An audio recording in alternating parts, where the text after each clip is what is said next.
Живееме во ново доба, нов напредок. Напредокот е насекаде, но каде отиде човештвото? Го изгубивме она божественото во нас.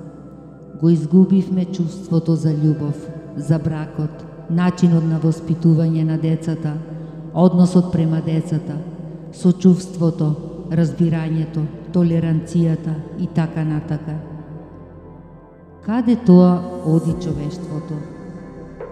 Мислиме дека одиме напред и вистина е дека технолошки сме го достигнале врвот, но на жалост човекот отиде во дегенериштво.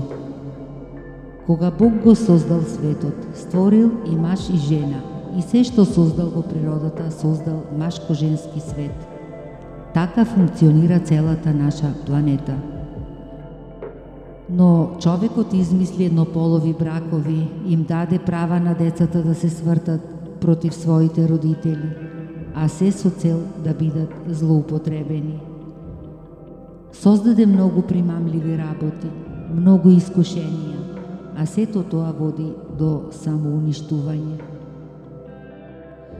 Создаде вештачки жени, полни со импланти, жени без душа кои служат само како играчки за поединци. Жени кои се за кратка употреба, а потоа фрлени на дното од кое тешко можат да излезат, затоа што го изгубиле духовното. Заборавивме дека најубавото кај една жена и кај еден маж е онаа внатрешна убавина која трае вечно и на која треба да работиме додека постоиме. Физичката убавина е минлива, духовната е вечна. Ако родителот го прекори своето дете, тоа може да го пријави за насилство. Тоа е новото време кое не носи во пропаст. Живеам во средина каде се уште имаме блискост со комшиите.